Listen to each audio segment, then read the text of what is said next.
November 1941, the Protectorate of Bohemia and Moravia. Acting Reich Protector Reinhard Heydrich establishes the Theresienstadt Ghetto, which is located in the fortress town of Terezin, about 60 kilometers north of Prague. Though Jews whom the Germans deport to the ghetto think that it is a place from which they will return home after the war is over, Theresienstadt serves mainly as a transit camp for them en route to extermination camps. Of the approximately 140,000 Jews who will be transferred to Theresienstadt between November 1941 and May 1945, nearly 90,000 are deported to points further east, and to almost certain death. Roughly 33,000 die in Theresienstadt itself, mostly from malnutrition and disease. Approximately 90% out of 15,000 children who pass through Theresienstadt perish in killing centers, primarily Auschwitz. Among the children deported to this Nazi factory of death is the 12-year-old Evelina Landová. Evelina Landová arrived in Auschwitz-Birkenau in December 1943, after having spent 1.5 years in the Theresienstadt Ghetto. Evelina was sent to the camp together with her parents, leaving her pregnant sister Lisa behind in Theresienstadt. While at Theresienstadt, life was worth something. At Auschwitz-Birkenau, however, this was no longer the case. Birkenau, the largest of more than 40 camps and subcamps that made up the Auschwitz complex, served as a center for the extermination of Jews. Unlike other transports from German-occupied Europe, deportees from Theresienstadt did not have to pass the selection. After men and women were separated, the prisoners took a cold shower in the so-called sauna. Then they were given old civilian rags and worn shoes, not striped uniforms as the rest of the Auschwitz prisoners. Afterwards, all the prisoners were tattooed on their left arms. From that moment, Evelina was not called by her name anymore. She became only a number, 71266. At Auschwitz, Evelina and the other deportees were put into B2B family camp, called Theresienstadt Family Camp or the Czech Family Camp.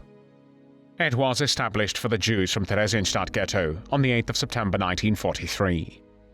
It was one of the 9 subcamps built by the Germans in Birkenau, and about 18,000 Jews from the Theresienstadt Ghetto were placed there between 1943 and 1944.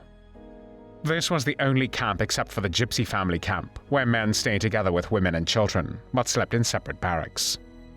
It was set up by the Nazis for propaganda purposes. Living conditions were the same as in the other camps: hunger, beatings, hard labor, and limited access to water. The Theresienstadt family camp in Auschwitz-Birkenau consisted of 32 wooden barracks, originally horse stables with no windows, only some narrow apertures under the roof which let in some light. Each of them housed 300 prisoners. The camp also contained a washroom barrack with a row of taps from which trickled cold, brownish water. Another barrack was the latrine, a concrete row with holes. The latrine was divided into 2 by a strip of sackcloth. The left side was for men and the right side for women. The sackcloth hid only the middle part of the person, leaving the face and bottom part exposed to humiliate the prisoners even more. Evelina saw that people who had been deported from Theresienstadt to Auschwitz 3 months before looked different. No one smiled, they had greyish-pale skin, and talked strangely. They told Evelina that Auschwitz-Birkenau was an extermination camp, from which the only way out was through the chimneys, from which flames shot out at night, and grey ash filled the air like snow. At first, Evelina and others thought that the chimneys belonged to a factory, but they soon found out the truth. The chimneys belonged to the crematorium in which the bodies were burned after the victims had been murdered in the gas chambers. Evelina and many others did not want to believe it, as they had considered the Germans to be cultured people. The prisoners in B2B were counted in the mornings and afternoons, and when numbers did not tally, it often took long hours, which was especially tormenting in the cold weather. The only food they received was a bowl of soup at midday, and in the evening a piece of bread with a spoonful of margarine or fake jam. The prisoners were so hungry that they could think of nothing but food. However, despite their hunger, they still had to work. Evelina's father worked in road construction carrying stones, and her mother worked in a workshop for the production of rifle belts. The prisoners of B2B could not leave their camp and interact with other prisoners at Auschwitz-Birkenau. They did, however, see the ramp and the incoming transports of Jews who, after the selection on the platform, walked to the gas chambers. One of the privileges in the Theresienstadt family camp was the children's block in barrack number 31. The children could stay there during the day until the afternoon roll call. The block was empty except for small stools, where the children in age groups sat in a circle with an adult who was responsible for them. They played guessing games or sang, but they were also secretly taught. Of course, all of this happened orally. There were no toys or pencils. The only aids were some 12 to 14 books, which had been smuggled in by the prisoners who were responsible for sorting the luggage of the arriving transports. The head of the children's block was Fredy Hirsch, whom Evelina knew from Prague and Theresienstadt. Hirsch had managed to convince the camp's commander to allow this children's block, claiming it would keep the children busy, while their parents had to perform forced labor. Hirsch was also able to obtain some additional food for the children. He arranged for the children's block to be heated and the roll calls for children to be held indoors. There was also a choir singing Domine Deus in Latin. The SS men came to listen and asked Fredy what they were singing. He said that they were singing God bring us bread and peace. One of the SS men said, "But they already have that," to which Fredy replied, "This is why they are singing the song." Hirsch was extremely strict about the children's hygiene, insisting that they wash daily, even in the frigid winter of 1943 to 1944, and conducting regular inspections for lice. Due to his efforts, the mortality rate of the children was nearly zero, compared to the overall mortality of about 25% of the residents of the family camp in the first 6 months. In February 1944, Evelina's sister Lisa gave birth in Theresienstadt to a boy named Ladicek. In a postcard which he sent to her relatives in Auschwitz, Lisa wrote, "Ladicek brings us so much joy." Unfortunately, this was the last good news for the Landová family. In the administration barrack, a list was kept of the prisoners, and next to each of their names was written SB6. The letters were short for Sonderbehandlung, or special treatment, an acronym for death in gas chambers after 6 months. On the 8th of March, 1944, Fredy Hirsch, as well as 3,800 other men, women and children from the September transport, were loaded on trucks and driven to the gas chambers, where they found their death. Fredy's death was a big loss for Evelina, and so was the death of her father Emil, who died of tuberculosis 1 month later on the 13th of April, 1944. He was 47 years old. On the Kinderblock, Evelina fell in love with a boy named Harry Kraus. At their last meeting before they left Birkenau, they kissed, and agreed that if they would be driven to the gas chamber, they would jump off the truck and try to escape. However, the Nazis had different plans for them. Though Evelina, Harry and all other prisoners of the December transport were supposed to be murdered in June 1944, in May, new orders came from Germany. Men and women from among the prisoners who would still be able to work should be sent to work in the German armaments industry. The doctor who performed the selection was Josef Mengele, known at Auschwitz as the Angel of Death. Men aged 16 to 45 and women aged 16 to 40 were asked to report. They had to undress, stand at attention, and say 3 words: their tattoo number, age, and profession. Evelina was only 13 years old, but she knew that if she were not selected for work, she would be murdered in the gas chamber. She reported for the selection, quoting her tattoo number 71266, age as 16, and her profession as a gardener. When Mengele saw Evelina and her friend Gerta, he asked them if they were twins or sisters, to which they replied they were only friends. Then he said, "I have never seen such beautiful Jewesses." Evelina would later say, "I didn't care for this compliment." Evelina's mother, then 44 years old, also lied about her age and passed the selection. The women were then taken to Frauenlager, or the women's camp at Auschwitz, where they were beaten by other female prisoners with green badges. Green triangles marked criminal prisoners, imprisoned as a direct consequence of committing some crime, or after release from prison in cases where the criminal police regarded the sentence imposed by the court as too lenient. Prisoners in this category were mostly Germans. In the women's camp, 10 female inmates slept on one bunk, and at 3 a.m., they were woken up to attend roll call.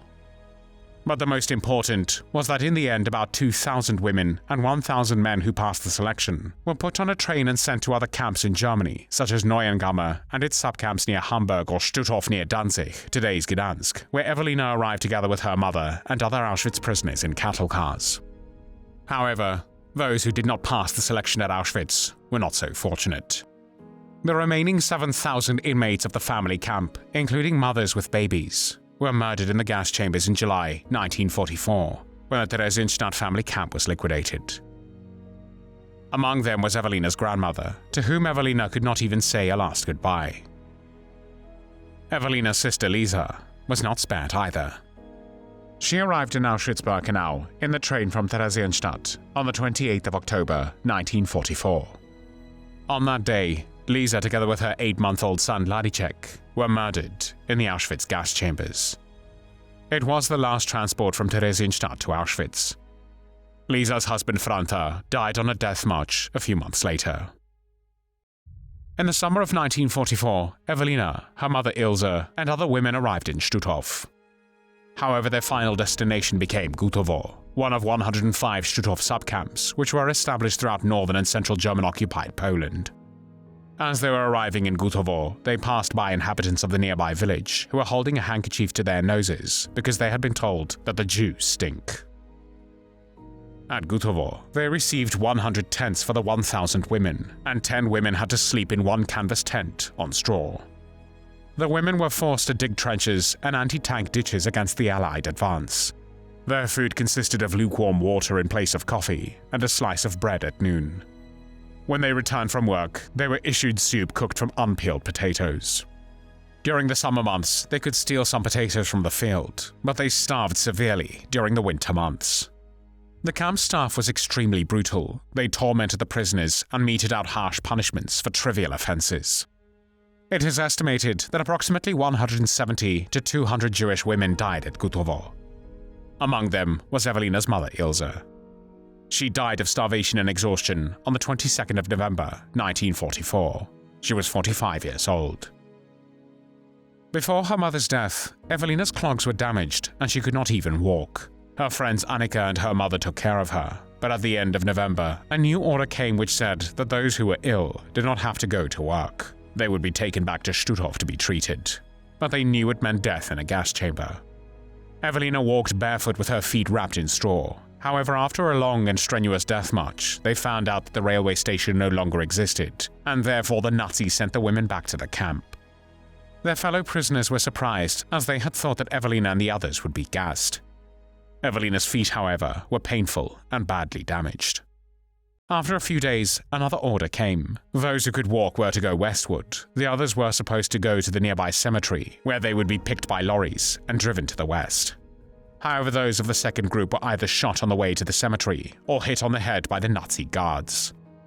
Many of those in the second group, including Evelina's friend Annika and her mother, survived because the Nazi guards incorrectly assumed that they were dead. As the Nazis were liquidating the camp, they also injected prisoners with phenol, but none of them died. Evelina, left alone in her stand, was not injected because they did not find her. When the Russian soldiers liberated Gutowo at the end of January 1945, they found 163 women in a state of ultimate devastation. When the door opened and a Red Army soldier appeared saying "Zdravstvuyte," meaning hello, the women knew that they were liberated. Among the liberated prisoners was also Evelina. She and other women were then taken to the Soviet field hospitals, where, as Evelina recalled, the Soviet soldiers took good care of them. Then the women boarded a train where Evelina met a Russian Jewish pediatrician named Dr. Mero, who adopted her. He changed her name to Evelina Merová and was not allowed to speak about her past for many years. She focused all her efforts on her studies, and after many twists and turns, she finally graduated in German studies.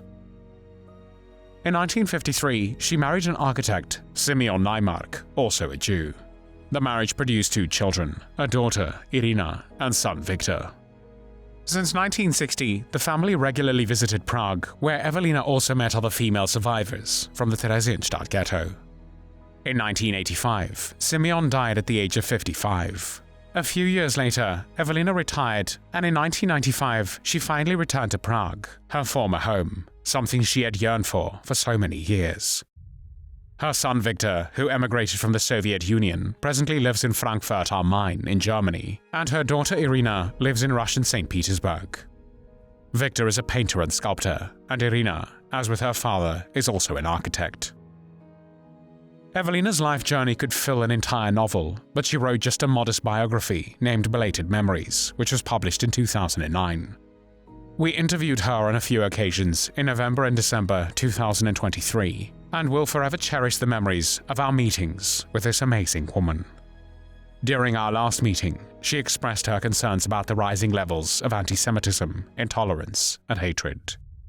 Lidé musí být velice opatrní, protože, jak už teď víme, fašismus a nacismus začíná velice pomalu a já bych řekla, ani se to někdy nevnímá. Nějaké poznámky, vtipy. V Německu to byl zpěv v hospodách, ale ono to začíná zpěvem v hospodách a velice brzy to končí osvětimi a plynováním.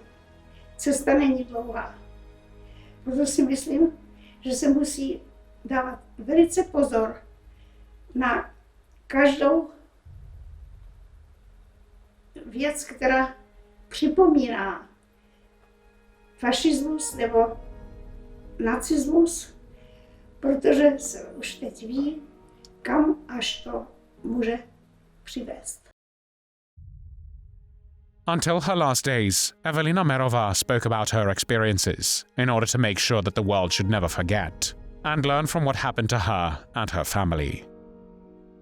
When Evelina passed away on the 8th of February 2024, she was 93 years old. 8 decades since the Nazis killed 6 million Jews in the Holocaust, only a few of those who survived are still alive to bear witness. When survivors such as Evelina die, a living piece of history dies with them. Today, in the face of Holocaust denialism and rising nationalist sentiment across Europe, it is more important than ever to share and preserve the lessons from this dark chapter of history, because those who cannot remember the past are condemned to repeat it. There were many tears shed for Evelina Merová.